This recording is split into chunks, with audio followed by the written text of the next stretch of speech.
Charlotte Greenwood Show.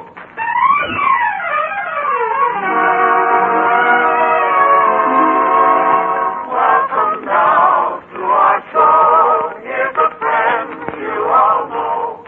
Charlotte Greenwood is with us again.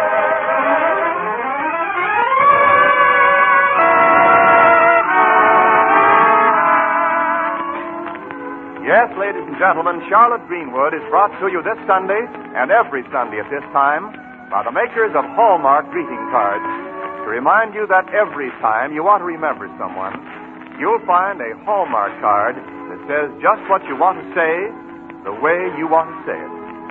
So when you choose a card, look on the back for the 3 identifying words, a Hallmark card. Yes, don't forget, a Hallmark card will best express your perfect taste, your thoughtfulness. And here's our star, that lovable lady of stage, screen, and radio, Charlotte Greenwood.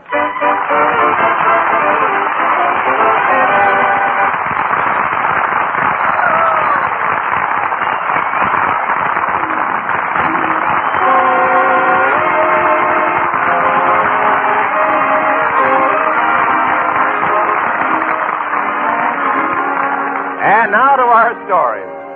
When Charlotte undertook the care of the Barton children, she did so with an open mind. But now she's about reached the point where she feels like closing it for repairs. For life in the Barton household has thrown her more curves than you'll find in a bathing beauty contest. Today she got another jolt. As our story begins, it's Saturday morning. In the living room, Jack Barton is writing a letter. Dear Janet, if you think you can put anything over on me... no. Let's see now. Oh, here you are, Jack. Say, Aunt Charlotte, are you any good at writing letters? I just haven't got the, the touch. I think skill at letter writing is relative. Yeah? The closer the relative, the harder the touch.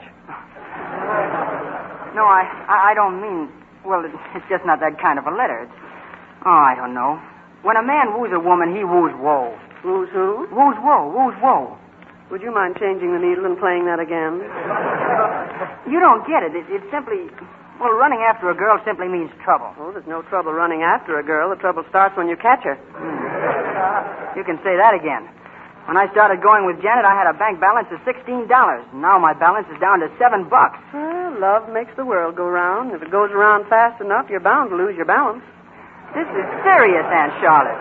I'm breaking off our engagement. Well, oh, this is news. I didn't even know that you and Janet were engaged. Well, of course we are.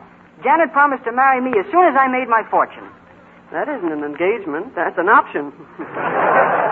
Well, whatever it is, it's off. I'm going to write her a plenty hot letter. I'm going to say, Dear Janet, who is a frivolous trifler? Who breaks dates? Who is just a two-timer? Yours truly, Jack Barton. Oh, now, Jack, what's all this about? I just told you. After all the money I've spent on her face. In beauty shops? No, in soda fountains. And then what happens? She throws me over. Well, don't get excited. You know how badly a girl throws. I mean, she breaks a regular Friday night date with me to go out with some other fellow. With whom? I don't know who he is, but Howard Marlowe told me he saw Janet with some fellow at the movies last night. Oh, well, I wouldn't pay too much attention to rumors. You know, it's a good plan to believe only half of what you hear. And be very sure it's the right half. And this isn't any rumor. I tell you, Howard Marlowe saw her. Yeah, Howard wouldn't lie about it. Jack, you like Janet, don't you?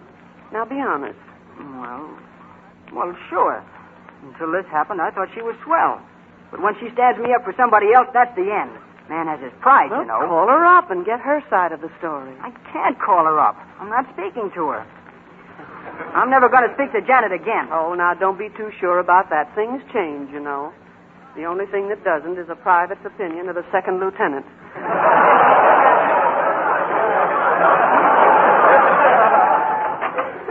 Good morning, Charlotte. May I come in? Why, Mr. Anderson, of course. Hello, Mr. Anderson. Hiya, Jack. Barbara told me you were here in the living room. I hope I'm not intruding. No. Hey, has Barbara gone yet? I don't know. She let me in the front door just a second ago. Well, maybe she can help me with this letter. Hey, Babs! Oh, Babs! Say, Charlotte, I find myself in a quandary. Oh, that's wonderful. What days do you deliver? Deliver what? I said I was in a quandary. I thought you said laundry. Oh, no, Charlotte. Quandary, not laundry. A quandary is something that's mixed up and uncertain. Mm-hmm. They both sound like the same thing to me. No. Look, what I mean is I'm in a spot. I need some help. Now, look, you're a famous actress from Hollywood. How would you like to go back on the stage? Well, that's a pretty rough trip. I haven't traveled that way since the days of the Pony Express. Oh, Charlotte, will you stop with that kidding? I'm in a hurry, Charlotte. All right, come to the point. Well, it's like this. The press club is putting on a show tonight, and I volunteered to take a part in it. I've been rehearsing for 3 weeks, working like a horse. I must hear you whinny sometime. Well, What part do you play? Well, the hero, of course. Oh? It's a little love scene. And now, this morning, the young lady who plays the supporting role walked out. Well, couldn't you put the show off? Not at this late date. The show must go on. Oh. Yeah, everybody's been invited. We've got to run the curtain up at 8:30 tonight. So, I've been wondering if you'd help. I've got to have support. I don't know now. Now, Charlotte, I'm depending on you. Well, the show goes on at 8:30 tonight. I wouldn't have time to learn the lines. Oh, sure you would. You're only in one short scene. I brought you the script so you can look it over. Here, it's This Year's Wheat by D.H. Johnson and John Eugene Hastings. Mm-hmm. Oh, yes, this year's wheat. Here, turn to page 29 where it says, "Ah, my love, arise, arise. The crimson dawn is in the sky." This year's wheat, huh? Sounds more like last year's corn. Oh, there's the scene. Now, you play the part of Melba. Oh, yes, I see here. Melba. Gay, madcap, light-hearted, laughing Melba. It's the toast of the town. No! Look, Melba plays with fire, but emerges unscathed. Unscathed. Oh, yeah, come on, try a few lines. Well, all right. Give me my cue. Ah, my love, arise, arise. The crimson dawn is in the sky. But hark, who calls from below in the garden? His eyes. Tis who? Tizinski. Tizinski. I'm supposed to be a Russian. Go ahead. Ah, my beloved, it is indeed you, so young, so strong, so full of grass. That's great. Well, it says grass here. The next word is noodles. Noodles? That's needless. Oh. Those are typographical errors. Now, go on, read it, will you? Ah, my beloved, it is indeed you, so young, so strong, so full of typographical errors. Oh, Charlotte. Will you quit? Honest, this is a very important thing with me. All right, I'll give you my word. From now on, I'll be serious. Oh, well, okay. Well, then I say, ah, Melba, my own. Hear my plea. It's you I love and you alone. Lie with me. We'll be married before another day has passed. Anne. Anne. Oh, hello there, Barbara. How do you do, Mr. Anderson? Aunt Charlotte, did Jack leave his dictionary in here? I want to look up a word. No, I don't think... Oh, yes, there it is. Well, can I help you, Barbara? I'm pretty good at words. I have no doubt of that. But I'll look up my own word. What's the matter with her? Oh, she's probably put out with Jack. You know, he isn't speaking to Janet Gregory at the moment, and Janet is Barbara's best friend. It's an awkward situation all around. Yeah. Well, kids certainly can get themselves in a tangle, can't they? They certainly can. We should be glad, Mr. Anderson, that you and I have passed that age.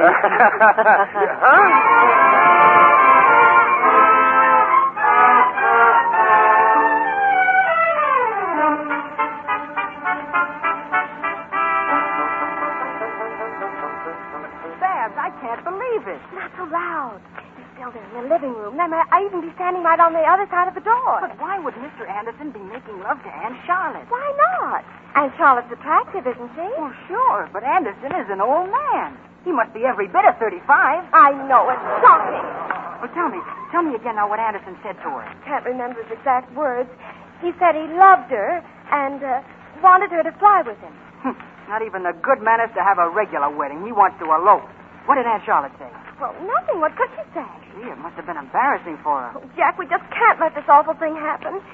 Mr. Anderson must be told he can never come here anymore. You leave that to me. I'll tell him, and in no uncertain terms. Yes, in no uncertain terms. And you better go in there and tell him right now. You mean now? Of course. Right in front of Aunt Charlotte? Yes, it's high time we all understood each other. Yeah, it is high time, but... Gee, Bab, what'll I say? Simply tell him Aunt Charlotte doesn't welcome his attention, doesn't welcome his suit. What's the matter, afraid? What do you mean, afraid? All right, then, go on in there. Okay, you wait here. Oh, I'll have it memorized in no time at all. You're mighty sweet, Charlotte. Mr. Anderson. Oh, hello, Jack. Charlotte, I was really worried at first. Mr. Anderson. I figured we'd have... What do you want, young man? Hello, Mr. Anderson. Well, I said hello. You did? Jack, is there something you want? Yes, in no uncertain terms. The time has come for me to make a stand in no uncertain terms. And to say to you, Mr. Anderson, in no uncertain terms... What are you talking about, Jack? Mr. Anderson's suit. Suit? What's wrong with my suit? The newest thing out. Oh, it's got all the latest wrinkles. Yeah. I mean, it's high time for no uncertain suit. High terms for no uncertain... Jack, something is bothering you. It looks to me as if he's been studying too hard. Now, you don't want to overdo it, my boy. Well, then it's all settled, eh, Charlotte? Mm-hmm. Call for me at 8 o'clock tonight? Tonight? Jack, for goodness sake. Oh, excuse me. Goodbye. Babs. Quick, tell me what happened. They're getting married. They're getting married at 8:30 tonight. Oh, no. I tell you they are. Aunt Charlotte's accepted them. Everything's all settled. Then we've got to stop them. We've got to find some way. Judge Cronin. Huh? Judge Cronin. He'll know what to do. Hurry, get him on the phone. Get him on the phone before they come out of the living room. Lakeview 0324. Yeah, that's right. Hurry, can't you? Sounds like Mr. Anderson's getting ready to leave. Central's ringing the number. We mustn't let either of them find out we're trying to stop them. Oh, gee, nobody answers. But that's Judge Cronin's office. He must answer. Okay, swell, Charlotte. Oh, Jack. Oh, I'm sorry. Go ahead. I didn't know you were talking on the phone. Yes. He's talking on the phone. Oh, but not to Judge Cronin. Cronin? Well, no, he's out of town today. Out of town? Uh-huh. Closed his office and went to a convention or something. Out of town. Jack, are you talking on the phone or to yourself? I'm on the phone, yeah. Hello? Oh, you don't say. You don't say. You don't say. Goodbye. Hey, who was that, anyhow? He didn't say. Well, I'll see you this evening, Charlotte. I guess you can get everything you'll need into one suitcase. Easily. Goodbye, Mr. Anderson. Goodbye. And Charlotte, could I, speak to you? Why, naturally. Yes, we'd both like to speak to you. All right. I'm waiting. Go ahead. And Charlotte, Now, look. Why don't both of you go over to Janet Gregory's and straighten this whole thing out? Oh, it isn't Janet Gregory. It's you. And Mr. Anderson. Tonight. Oh, so that's what you're so excited about. I didn't know you heard. Barbara heard. She was in the room when Mr. Anderson asked you. Oh, but Aunt Charlotte, don't you think, wouldn't it be a good idea to put it off for a while? Oh, no, we couldn't do that. No, everybody's been invited. It has to be this evening. Only you haven't time to get ready. Oh, I've gotten ready in much less time than this.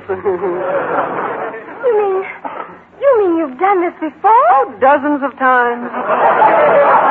Dozens of times?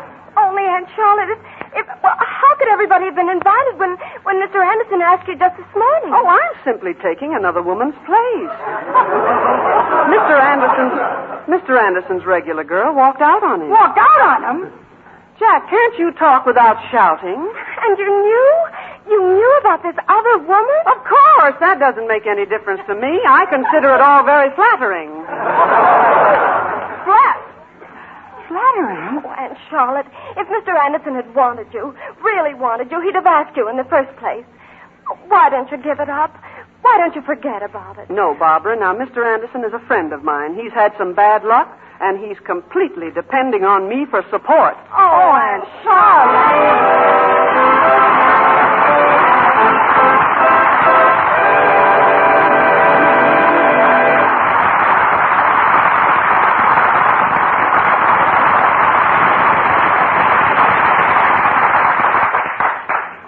from today will be Easter Sunday, symbol of springtime happiness and a deep spiritual joy. Among those who used to celebrate this happy season with their loved ones, many will be separated, lonely this year. And yet, for those friends especially, and for their families, just a thoughtful Easter message or card can help brighten Easter Day. There's still time to select your Easter cards at your Hallmark dealers. Tomorrow, see the fine, tasteful cards appropriate for everyone that you'll want to remember. Your sweetheart, your husband or wife, each member of the family. You can wish Mother a happy Easter with a card as charming as an Easter bonnet. Send a handsome card to Dad. Don't forget how the youngsters will treasure those clever little cutouts. And you'll want to see the many lovely religious cards expressing the traditional spirit and beauty of Eastertide. You're sure to find a Hallmark card that says just what you want to say, the way you want to say it. Hallmark cards are on display at America's finest stores. And remember, a Hallmark card will best express your perfect taste, your thoughtfulness.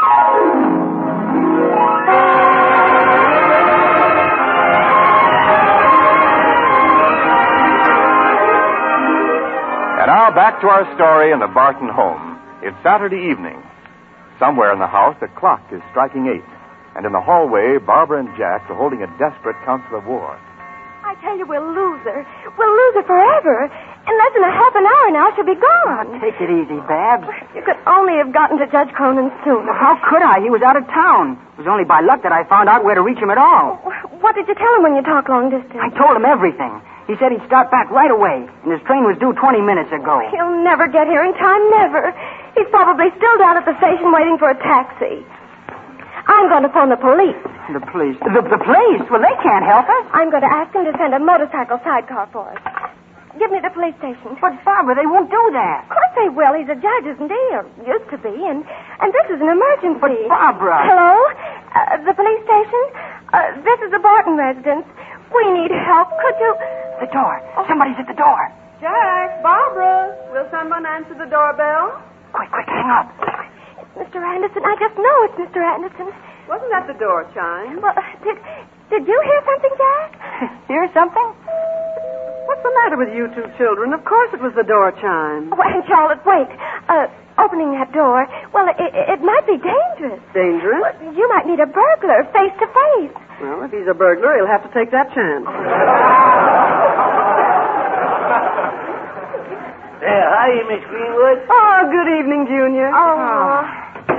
Mr. Anderson told me to give you this. Look at here. Oh, what a lovely corsage. Oh, white roses, lilies of the valley. Oh, and I do believe orange blossoms. Yeah. Oh. But them orange blossoms ain't so much. No, when I lived in California, we raised orange blossoms as big as cabbages. Junior. Yes, sure. The oranges themselves were the size of a basketball. And say, you should have seen our grapefruit trees. They was about a mile around. Junior. A quarter of a mile thick. Junior. And 2 feet high. Oh, that's impossible. What kind of grapefruit could you raise on a tree 2 feet high? Midget grapefruit. Midget? When you stuck a spoon into it, out came a little squirt.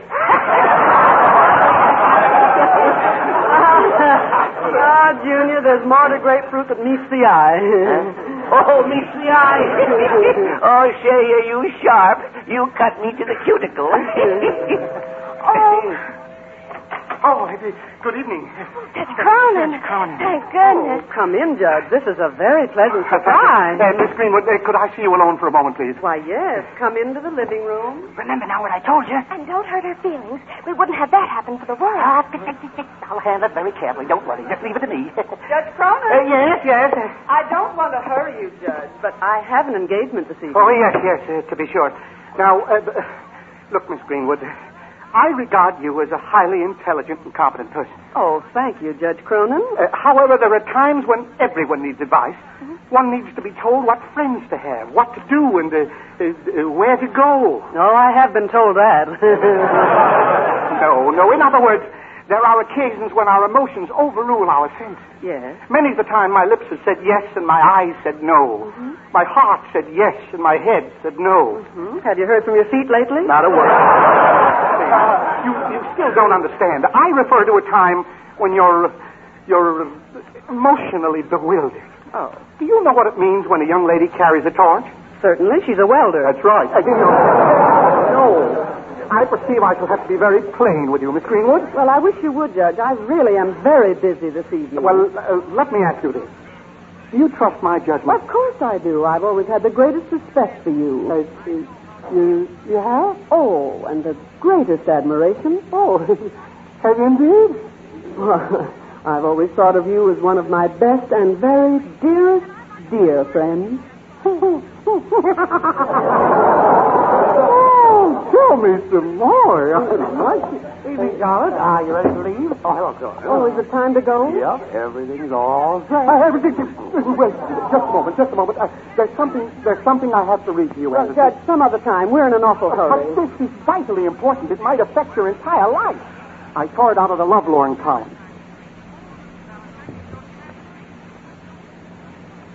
It's entitled, Is L'amour Enough? You'd be enough for me. Anderson, please. How can you say that? And at a time like this? Well, after all, what has she got that the rest of us haven't? Simply a little more banking on the curve. Now, l'amour, there's that French thing, love, infatuation. All right, Paul. And it says, girls, don't marry the first man you meet. A perfect man doesn't argue. A perfect man doesn't brag. A perfect man doesn't criticize. A perfect man doesn't exist. That's right.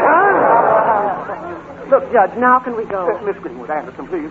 You're both good friends of mine, and as a friend, I beseech, consider this reckless step. Consider this mad marriage. Some other time, Conan. Married? Yes. Well, what are you talking about? We're going to the press club. Mr. Anderson and I are in a show. Was it a show? The annual press club hijinks. And the curtain's at 8:30. Why, Jack phoned me and said you were getting married tonight. Jack told you? Yes. Oh, Judge Cronin. Yes, he and Barbara are extremely worried about it. And they thought, yes, it's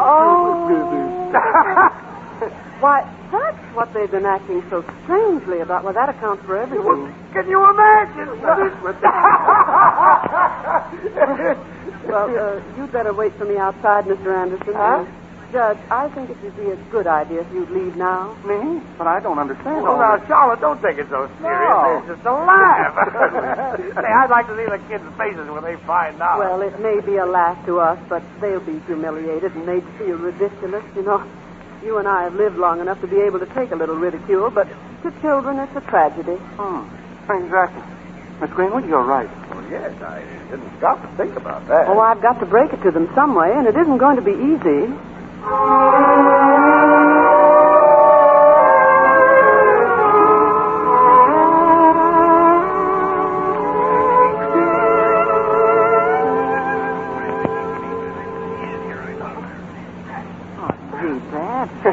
There, darling. Now, it's all over now. Let's forget it. Charlotte, we didn't want to hurt your feelings. Honestly, we didn't. We love you too much for that. Well, you precious lambs. Do I mean that much to you? Of course you do. You know, I'd rather hear that from you children than from anybody else in the whole world. We were afraid we were going to lose you. How could anybody lose a telephone pole? But we've made such fools of ourselves. Well, in the course of a lifetime, you're entitled to a few errors. Nobody ever bats 1,000. It's just little mistakes, that's all. But we're always making little mistakes. Well, they're the most valuable experience we can have. The little mistakes teach us how to avoid the big ones. I'll never forgive myself. The only time a mistake is unforgivable, Barbara, is when we refuse to learn something by it. Well, I don't know what we've learned by this, except we're just a couple of drooks. Oh, I don't know, Jack. Now, you might have learned that something isn't necessarily true just because you believe it. Huh? The other fellow might have his side of the story, too. Especially if the other fellow's name is Janet Gregory. Well, what's Janet Gregory got to do with...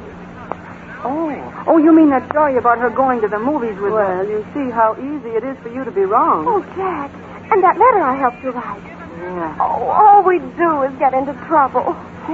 Hey, I forgot to mail that letter. With all this other thing, I slipped my mind. I'm getting my hat and coat. You're not going to mail it, are you? No, sir. I'm going over and see Janet. Oh, wait. I'll go with you. Well, I found out something. They love me. Evening, ma'am. I'm Officer Marvin of the Radio Car Patrol. This is Barton home? Yes, that's right. Okay, Terry. Okay. We think we got the man who tried to flirt with you. What, after all these years? Let go of me. I'm a respectable, law-abiding citizen. Now, you let go of me. Who do you think you are? Mr. Anderson, what on earth have you been doing? What have I been doing? He was walking up and down and shouting, "Ah, my love, arise, arise, the crimson dawn is in the sky." Well, that's the thing I... Yes, dawn, mind you. And here it is barely evening. He doesn't even know what time it is. They told me you phoned the police and said you needed help. Oh, no, I didn't phone the police. Well, there must be some sort of a mix-up, Terry. I'll say there's a mix-up. I am William Anderson. William Anderson, mind you. Managing editor of the Lakeview Dispatch. And this is Charlotte Greenwood. Oh.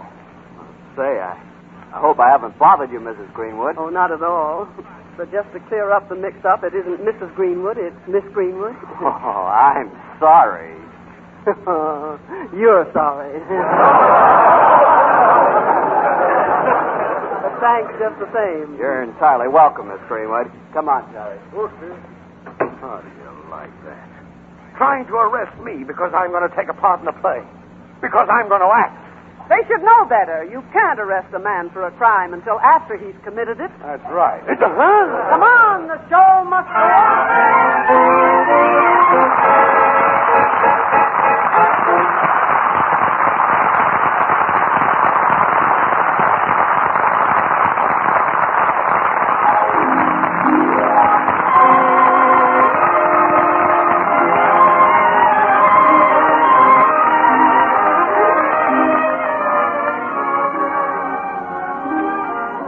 Charlotte Greenwood will be back in a moment.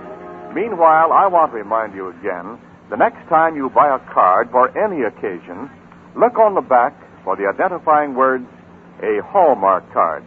Hallmark. A Hallmark card. Like sterling on silver, those three words are your assurance of finest quality. They tell your friends you've cared enough to send the very best. Yes, a Hallmark card will best express your perfect taste, your thoughtfulness. And now, Charlotte Greenwood. Friends, if humanity has a common heart, that heart is the Red Cross. Because here is the sum total of all human compassion. Here, in its fullest measure, is the instant sympathy and understanding that each of us has. So a contribution to the Red Cross is more than a gift. It's a vital provision for our very own. That money which you've been promising yourself you were going to give to the Red Cross now.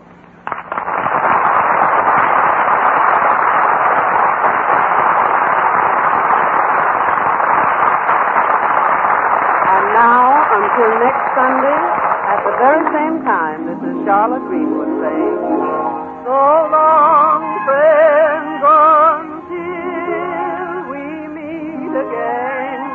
So long, neighbor, till next Sunday, I'll just say,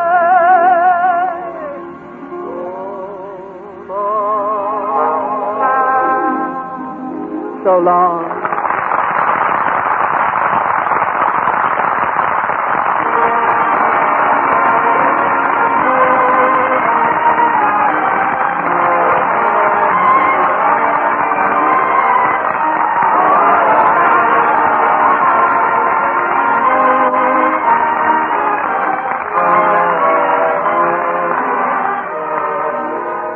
Hallmark Charlotte Greenwood show, written by Jack Hasty and D.H. Johnson, with John Brown, Charles Cantor, and Edward Ryan, who appears with the courtesy of 20th Century Fox, came to you from Hollywood. This is Wendell Niles speaking.